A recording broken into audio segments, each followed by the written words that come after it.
अस्सलाम वालेकुम। OPD online के साथ मैं हूँ नाज़मीन अल्ताफ़ और यकीनन आप लोग सब खुश होंगे, खैरियत से होंगे, अपना ख्याल भी रख रहे होंगे। नाज़रीन, कल हमने बात की थी मैदे के अमराज पर, आज भी हम उस टॉपिक को कंटिन्यू करेंगे।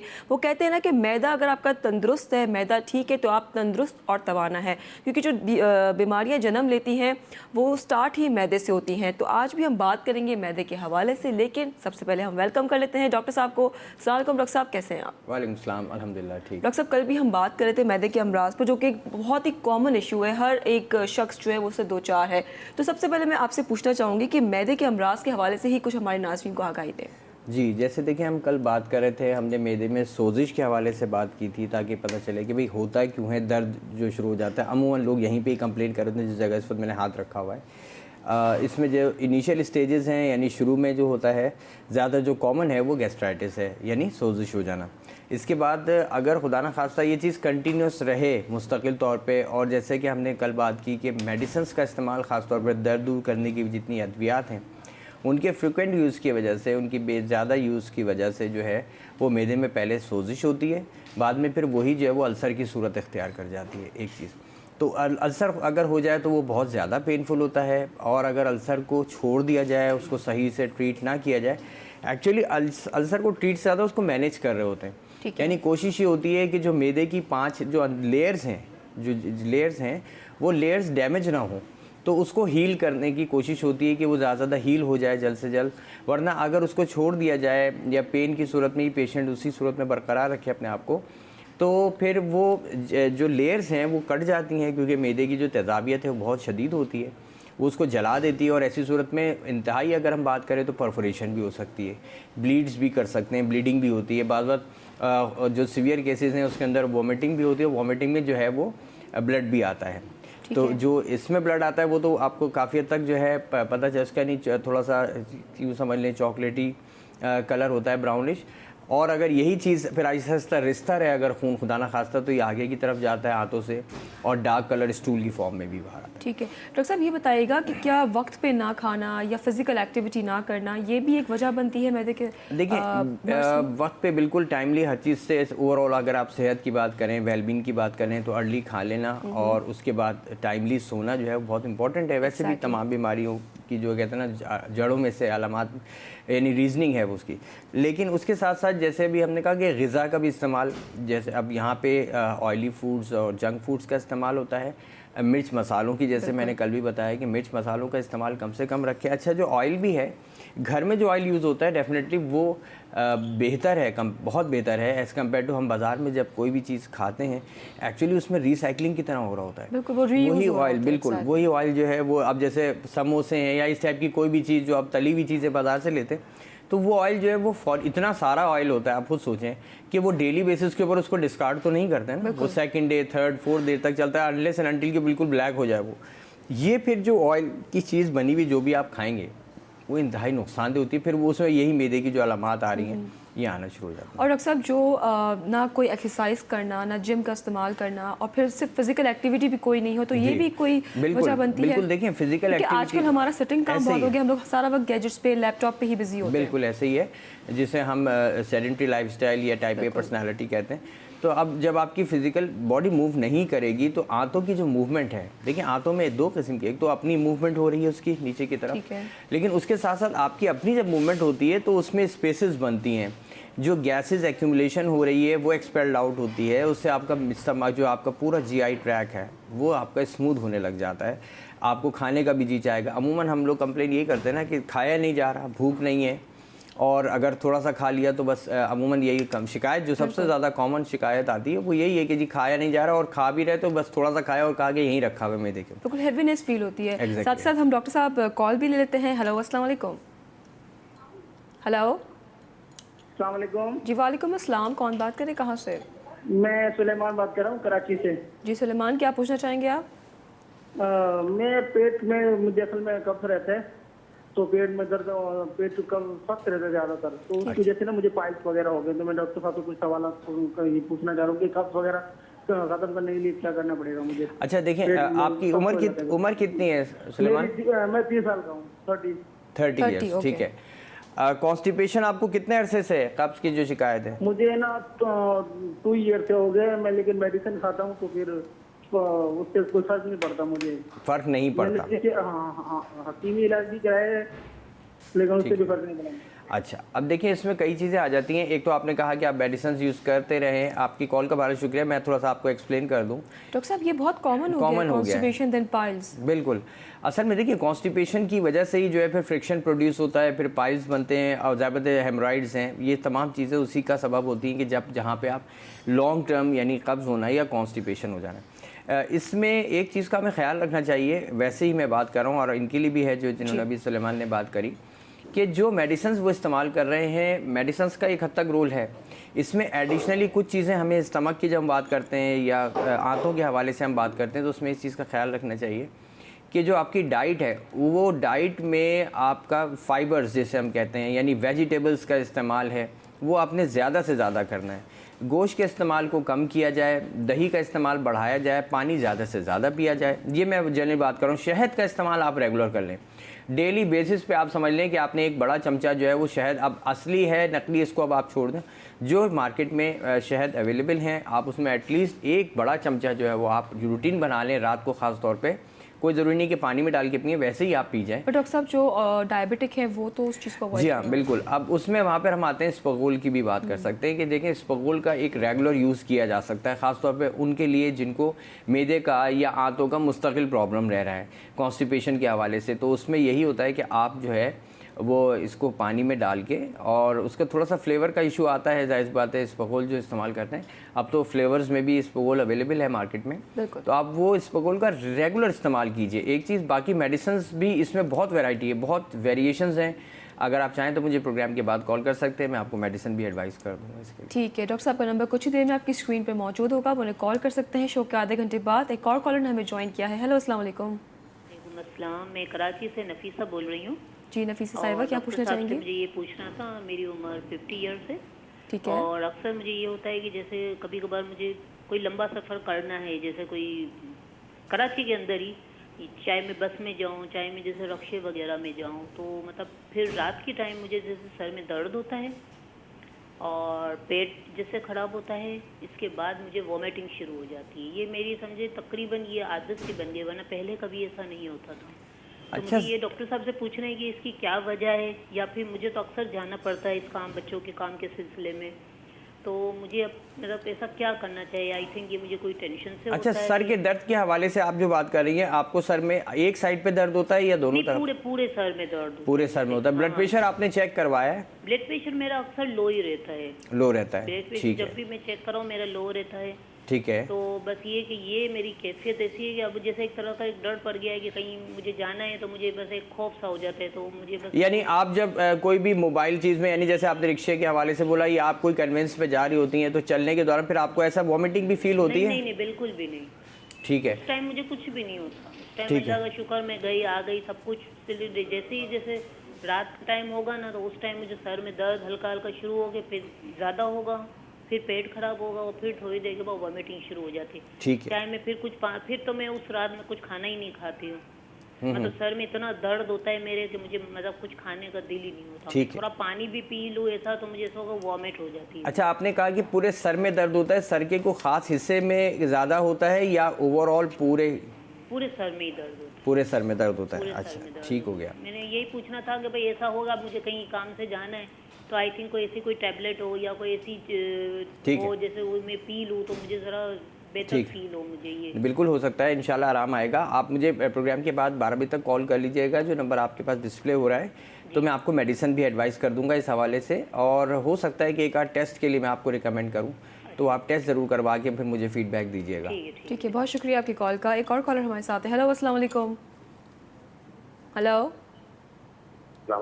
जी वालेकुम अस्सलाम, कौन बात कर रहे हैं, कहाँ से? मैं लियाकत अली बोल रहा हूँ गुजरात से। जी, क्या पूछना चाहेंगे? मोहतरमा, मेरी 5'8" उम्र है। जी जी मेरे छोटे पेशाब का मसला है। जी जी, है। कहिए। सर छोटे पेशाब का मसला है।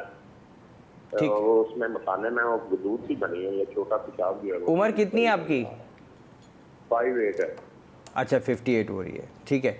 अच्छा, मैं चाहूँगा लियाकत साहब, एक्चुअली हो सकता है इसमें प्रोस्टेट का इशू हो, क्योंकि अमूमन प्रोस्टेट बढ़ने लगता है, हुदूद हाँ बढ़ने जी, वो थोड़ा सा हाँ वो निकला हुआ है ना। जी जी वाइल्ड पता जी नहीं क्या है, जी जी वो जी। बना हुआ है। तो इसमें परेशान होने की ज़रूरत नहीं है, मेडिसिन्स भी दी जाती हैं ताकि इसमें रुकाव ना आए, ठीक है। और जी आप जरा मजीद बता रहे हैं, वो मैं हाइड्रिन गोली है वो पेशाब के लिए। ठीक है, आप मुझे प्रोग्राम के बाद 12 बजे अगर कॉल कर लेंगे तो मैं आपसे डिटेल में और डिस्कस करके इंशाल्लाह आपको एडवाइस कर सकूंगा इस इसी नंबर पे।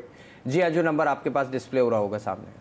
बड़ी मेहरबानी। बहुत शुक्रिया आपकी कॉल का। डॉक्टर साहब का नंबर आपकी स्क्रीन पर डिस्प्ले हो रहा है, आप उन्हें कॉल कर सकते हैं 12 बजे के दरमियान। डॉक्टर साहब, अक्सर बच्चे कंप्लेन करते हैं पेट में दर्द की, डेली बेसिस पे उनके पेट में दर्द हो, तो उसकी क्या वजह बनती है? क्योंकि ना उनका कोई ताल्लुक फिजिकल एक्टिविटी से है, ना कोई वो जंक फूड खाते हैं। मैं छोटे बच्चों की बात कर रही हूँ। ठीक है, अच्छा देखें, जो छोटे बच्चे होते हैं ना, अभी उनमें डेवलपमेंटल फेज में होते हैं, बहुत सारे अभी इंटेस्टाइन्स जो हैं वो अपनी जगह बना रही होती हैं। अच्छा, अमूमन मैंने ये भी सुना है, मैं इसमें थोड़ा एडप्ट करूँगा, क्योंकि बच्चों में पेन होते हैं, एब्डोमिनल क्रैम्प्स जिसे हम कहते हैं, और उसकी वजह ये होती है कि आंतों की मूवमेंट्स हो रही होती है, कहीं पे गैसेस स्टकअप हो जाती हैं। बहुत छोटे बच्चों की अगर हम बात करें, उसमें फिर उनको पेन होता है। ठीक है। वॉर्म्स होना वो बिल्कुल अलग चीज़ है कि बच्चों के पेट में कीड़े हैं तो उस सूरत में दर्द होना वो एक अलग है। हम ये जो बात है इसको जी। तफसीली डिस्कस करेंगे, लेकिन मुझे कहा जा रहा है कि आपने ब्रेक की तरफ चलना है, तो हम ब्रेक से वापस जब आएंगे तब हम बात कर रहे हैं मैदे के अमराज पर। कहीं मत जाइए, देखते रहिए OPD ऑनलाइन।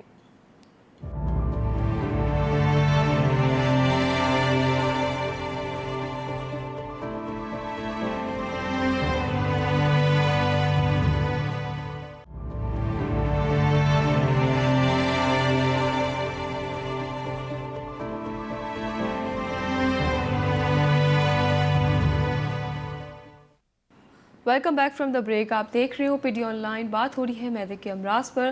डॉक्टर साहब, मैंने आपसे पूछा था कि बच्चे अक्सर कंप्लेन करते हैं पेट में दर्द की, तो वो आप बता रहे थे, तो क्या? जी देखें, उसमें यही है कि बच्चों में क्रैम्प्स होते हैं, बहुत कॉमन है एब्डोमिनल क्रैम्प्स, और ये इसको मतलब इसमें कोई परेशानी खुदा ना खास्ता है सच कोई बहुत वाज़ेह कोई बीमारी नहीं होती है, सिम्टम्स की तरह।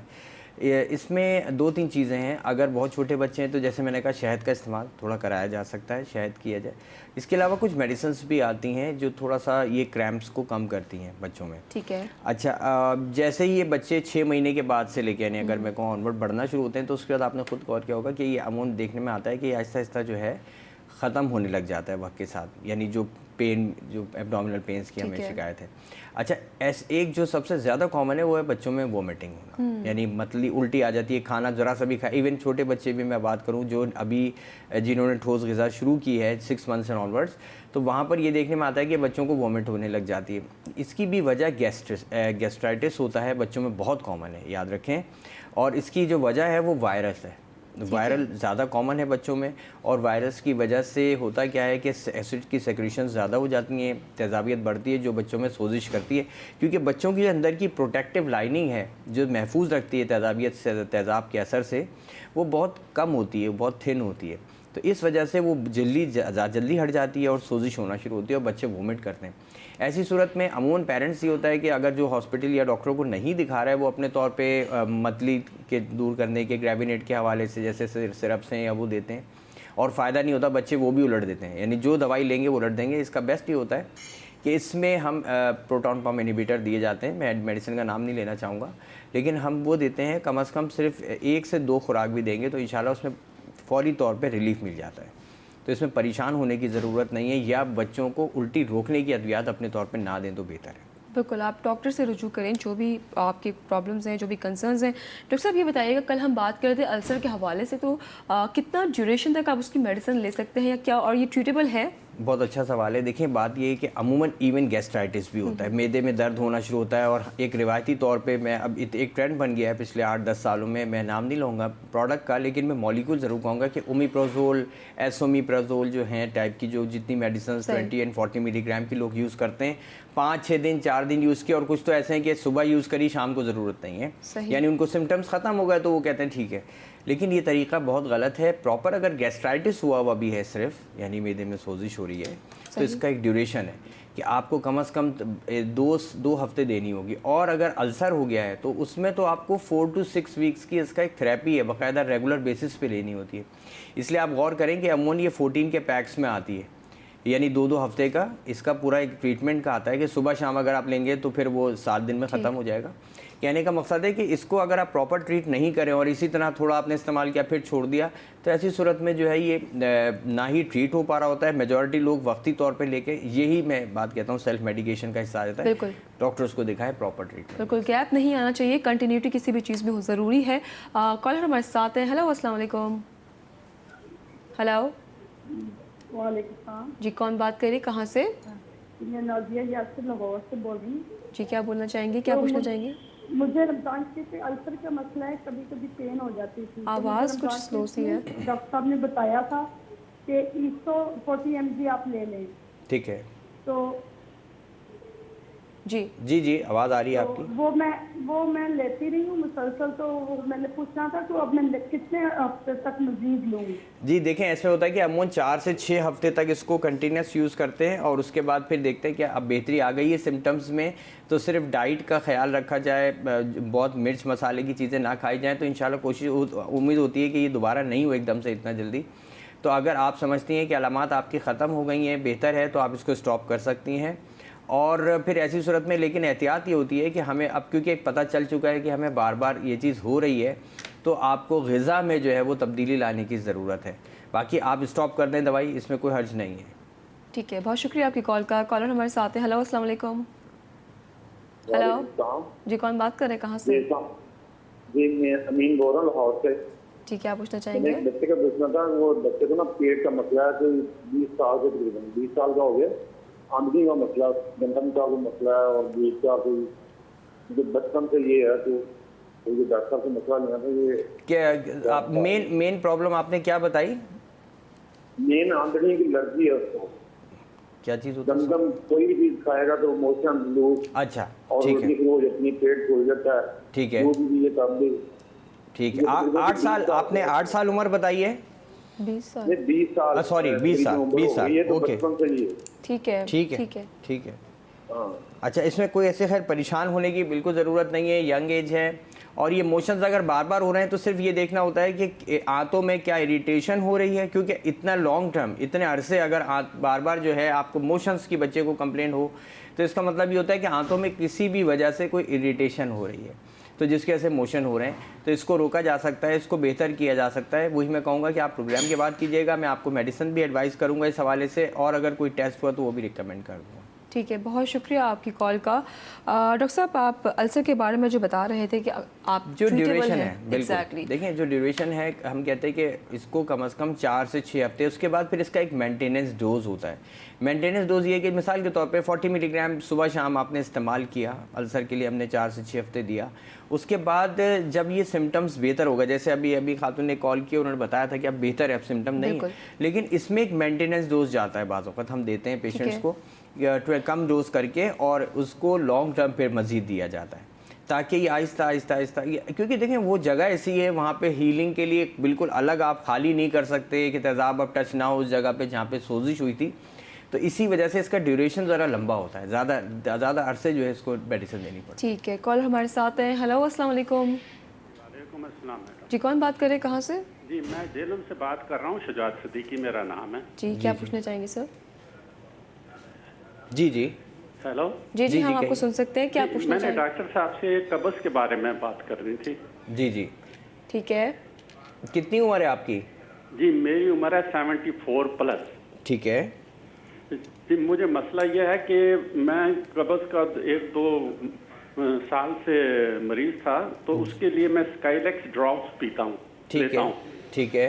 आप पता ये करना है कि मैं खाली पेट ले सकता हूँ, यानी मैं 6 बजे के करीब लूँ ताकि सुबह 6 बजे रफ़ाए हाजत हो जाए? हो सकता है, बिल्कुल आप ले सकते हैं, लेकिन अब मैं कहूँगा स्काइलेक्स ड्रॉप्स की जगह आप टैबलेट्स यूज़ करें, वो ज़्यादा बेहतर है, क्योंकि इस ड्रॉप्स आपको 15 से 20 ड्रॉप्स पर जाएंगे तो आपको कहीं पे वो टैबलेट के इक्विवेलेंट डोज बनेगा। तो वो सर एक टैबलेट काफ़ी रहेगी? जी बिल्कुल ऐसे ही होता है, और उसको कोशिश करें कि देखें ये जो स्काइलेक्स है या इस टाइप का, ये एक लॉन्ग टर्म मसले का नहीं है, आपको कोशिश ये करनी पड़ेगी कि बगैर मेडिसिन के ही ये चीज़ें बेहतर हों। तो मैंने दो तीन चीज़ों को मैं आपको बता देता हूँ। शहद, ठीक है, अगर आप डायबिटिक नहीं है तो आप शहद का इस्तेमाल करेंगे। इसबगोल का आप रेगुलर रखें। इंजीर जो है, इंजीर रात को जो है वो आप इस्तेमाल, अगर दिन में आप भिगो दें और रात को वो आप इस्तेमाल कर लें, तो ये तीनों जो हैं इनके इफ़ेक्ट्स ऐसा है कि ये कब्ज़ को तोड़ते हैं, ठीक है। तो आप इसका इस्तेमाल करें, कोशिश करें कि ये मेडिसिन से आहिस्ता आहिस्ता आहिस्ता जो है वो आप इसका, क्योंकि यूज़ टू हो जाते हैं तो उसका जो असर है वो उसमें फिर फ़र्क आता है। ठीक है, बहुत शुक्रिया आपकी कॉल का। डॉक्टर साहब ये बताइएगा जो कॉन्स्टिपेशन है इसकी वजह क्या बनती है, बिकॉज हर कोई इसकी कंप्लेन करता है। देखिए बहुत सिंपल है, क्या हमारी ग़िज़ाओं में कोई मसला ग़िज़ाओं है के साथ साथ आंतों की मूवमेंट यानी जो मोटिलिटी है उस पर फ़र्क आता है, कॉन्स्टिपेशन होता है इस वजह से। अच्छा, फिर जिस वक्त हाजत हो अगर हम वो पीरियड निकाल दें तो ऐसी सूरत में पानी जो है वो मज़ीद जज्ब हो जाता है वापस असल में। तो जब मज़ीद जज्ब हो जाएगा तो वो और ज़्यादा सॉलिडिफाई हो जाएगा, स्टूल जो आपका फीकल मैटर है वो ज़्यादा सॉलिडिफाई हो जाएगा, तो फिर आपको कॉन्स्टिपेशन डेवलप होना शुरू होगा। ठीक है। अमूमन कोशिश ये करनी चाहिए कि आप इसको रूटीन को भी ला सकते हैं, अपनी जो बॉबल हैबिट्स हम इसे कहते हैं, कि आप जब भी हाजत हो तो आप उसको पहले पूरा करें, बजाय इसके कि आप उसको अगर कसदन या जबरन रोकेंगे तो ऐसी सूरत में फिर वो वाटर जो है मज़ीद एब्जॉर्ब होगा और फिर ये कब्ज़ के। और पानी का इस्तेमाल, जिनको भी कब्ज़ की शिकायत है उनको पानी का इस्तेमाल ज़्यादा बढ़ाना चाहिए। पानी का इस्तेमाल वैसे भी आपको ज़्यादा करना ही चाहिए। हमारे साथ कॉलर हैं। हेलो, अस्सलाम वालेकुम। हेलो जी, कौन बात कर रहे हैं, कहाँ से? जी कौन बात कर रहे हैं, कहाँ से? मैं हैदर अब्बास कराची से बात कर रहा हूँ। जी, क्या पूछना चाहेंगे? ये मेरे मकसद कब्ज का मसला है, मैदे का। जी जी, तो डॉक्टर साहब से बात करनी। जी जी कहिए। जी मैं सुन रहा हूँ आपको हैदर साहब। जी हम आपको सुन सकते हैं, क्या मसला है आपका? मैदे का मसला है मेरा। मैदे का मसला है। आपकी एज क्या है, उम्र क्या है आपकी? मेरी एज जो है, हाँ मेरी एज जो है 61 है। 60। और मसला डॉक्टर साहब ये है कि मैं पानी भी बहुत पीता हूँ, तकरीबन 7-8 गिलास, और सुबह गर्म पानी भी 1 गिलास जरूर पीता हूँ। ठीक है। लेकिन मुझे कब्ज हो जाता है, और दवा खाता हूँ तो उस दिन तो अजावत हो जाती है। ठीक है। और अगर जिस दिन दवा नहीं खाऊं तो नहीं होती। आज नहीं हुई मुझे दवा, मैं भूल गया था खाना, वो बाजार से मेडिकल स्टोर से ली थी मैंने। जी जी। तो ये मेरी ये कब्ज की शिकायत बहुत सख्त, मुझे मकसद ये है कि मुझे अजावत रोज नहीं होती डॉक्टर साहब। कोई मसला नहीं है, परेशान नहीं हो। प्रोग्राम के बाद मुझे 12 बजे आप कॉल कीजिएगा, इंशाल्लाह मैं आपको मेडिसिन एडवाइस करूंगा। आप कोशिश करें कि मेडिकल स्टोर्स वालों से जब आप एडवाइस लेते हैं, डेफिनेटली वो अपने तौर पे ज़रूर बताते हैं, लेकिन जो कॉज है, जो वजह है, उसके हिसाब से मेडिसिन एडवाइस हो ज़्यादा बेहतर होती है। तो ये जो आपके कॉन्स्टिपेशन ये कंप्लेन रह रही है, इंशाल्लाह इसमें बेहतरी आ जाएगी, आराम आ जाएगा। आप मुझे कॉल कीजिएगा, मेडिसिन एडवाइस कर दूँगा।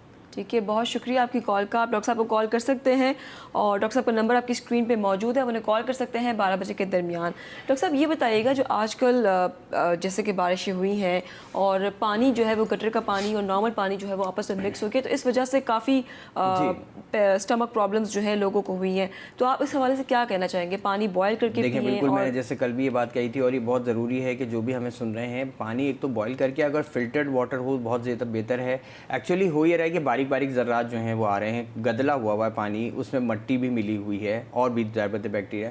तो बॉइलिंग से होता है क्या, आप बैक्टीरियल किलिंग तो कर देते हैं, लेकिन जो बारीक क्रिस्टल्स हैं, चाहे वो आप सैंड के या सॉइल के, जैसे आप मिट्टी के कहते हैं, वो क्रिस्टल्स हैं, वो नुकसान पहुंचा सकते हैं। तो कोशिश करें कि उसको या तो घर में अगर आप, ठीक है ज़रूरी नहीं है तो बहुत मलमल के कपड़े से कहते हैं ना, इसमें आप कई लेयर्स बनाने के बाद उसको फ़िल्टर कर लें, तो आपको खुद नज़र आएगा कि क्या चीज़ जो है वो आप बच गई कि जो पानी में आपके साथ आपके जिस्म में जा सकती है। बस ये अवॉइड करें। तो और आप जब खाना भी पकाते हैं तो आप नॉर्मल फिल्टर्ड पानी से पकाएं, वेजिटेबल्स को अच्छे से धो के पकाएं, फ्रूट्स हो गए, क्योंकि आजकल जो है वो धूल मट्टी इतनी है, ऊपर से जो है वो हम जिस इन्वायरमेंट में रहते हैं वो भी बहुत ज़्यादा गंदा है। तो आप तमाम लोगों से गुजारिश है कि जब भी अपना खाना बनाएं या चाय बनाएं, जो भी है, तो उसको बहुत ही अच्छे से और बहुत ही साफ़ सुथरे तरीके से बनाएं। डॉक्टर साहब कल भी हम इसी टॉपिक को डिस्कस करेंगे, कल बिल्कुल करेंगे। थोड़ा सा हम क्योंकि मैंने स्टमक की बात की थी, आंतों की जैसे कॉन्स्टिपेशन है, डायरिया के हवाले से और दूसरे पेन होने लगते हैं मेदे में ही, उसके यानी स्टमक में, तो मैं इंशाल्लाह, और एब्डोमेन में मैं इंशाल्लाह उसके हवाले से। बिल्कुल, कल का प्रोग्राम भी आपने देखना नहीं भूलना है। मुझे, डॉक्टर साहब को, मेरी पूरी टीम को दीजिएगा इजाज़त। इंशाल्लाह फिर कल आपसे मुलाकात होगी।